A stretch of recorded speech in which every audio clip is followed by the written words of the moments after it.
Good afternoon, Bob Dalton coming to you from Allendale's trading floor here in McHenry, Illinois. It is Wednesday, February 6, 2013. Quite an interesting day in all ag commodities. A lot of back and forth early on in the cattle. Corn testing some support, significant support. We had wheat lower, ended up higher on the day.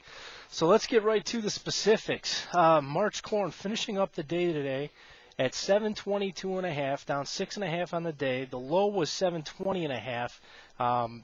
You got the November high downtrend line coming in today, as well as an uptrend line crossing. So the low at 720.5 is where on my charts I have those two, the uptrend and downtrend line, both relatively short-term trend lines, crossing each other's paths, and that was the low on the corn. We'll see if we can take that out tonight or into tomorrow, or if it holds support and we go back up above that 733 area.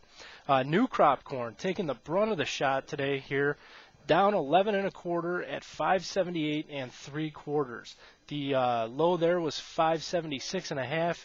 The short-term uptrend line was taken out today, so look for additional selling until we can get back up above that uptrend line. So those of you who need to hedge December corn or have not yet gotten 20% of your corn priced in one fashion or another, you're going to want to call in and talk to one of our brokers about the strategies we're using. We are getting bearish if we weren't already.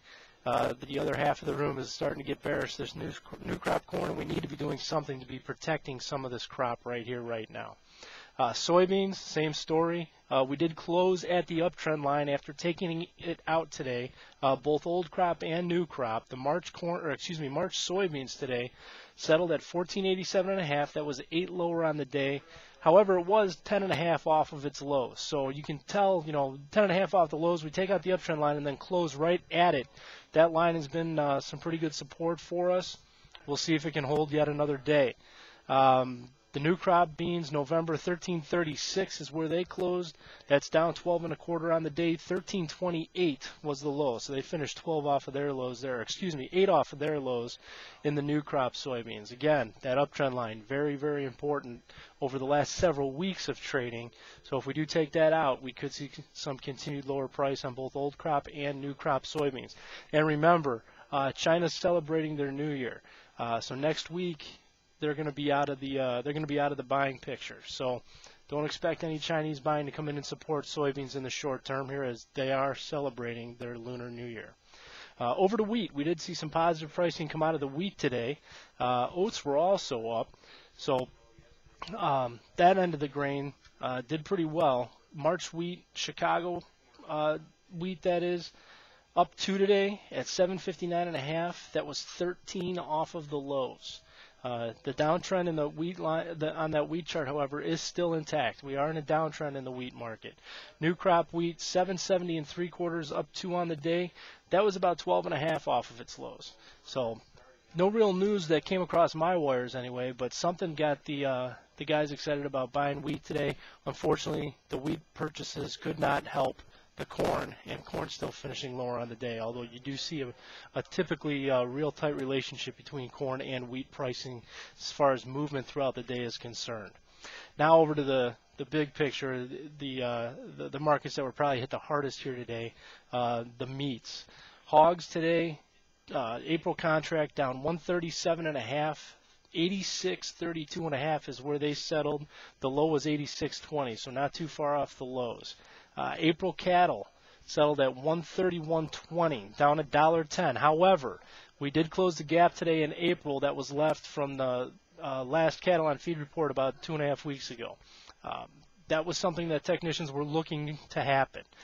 This market does need some sort of increase in cash sales this week to get a push up and to bounce off of that gap. So those of you who are looking for ownership in cattle, this gap may be a good area to buy if we can see some cash market increases this week. We need to feed a bull market, so we got to get something going in the cash side of things for the cattle market to regain some of the strength it had after the cattle on feed report came out. Feeders, same story, down today 107.5 at 147.45. Next support in that March feeder contract, 146.72.5. You have had the dollar higher all day long. Crude oil stronger after the EIA report came out this morning. We're actually $2 off the low right now in electronic trade in crude. So with that crude market rallying, you'd think you may have seen some spillover into the ags. It just did not occur here today. In closing, I want to let everybody know about the On the Road series here at Allendale. We will be on February 18th in both Watertown, South Dakota, as well as Davenport, Nebraska. So we'll have 2 different seminars going on in 2 different locations. Information that was gathered at our Allendale conference here a couple weeks ago. The highlights will be presented. Free lunch, free seminar. You should go and gain some marketing knowledge from our Allendale professionals that will be speaking there.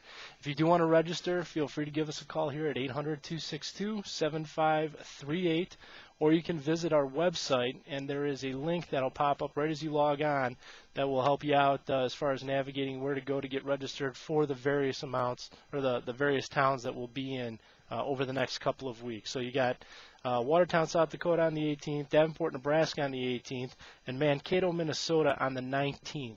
So check out the website for more details or call in.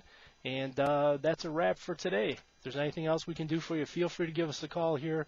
Visit us on the website. Thanks for tuning in. My name again is Bob Dalton. Have a great day.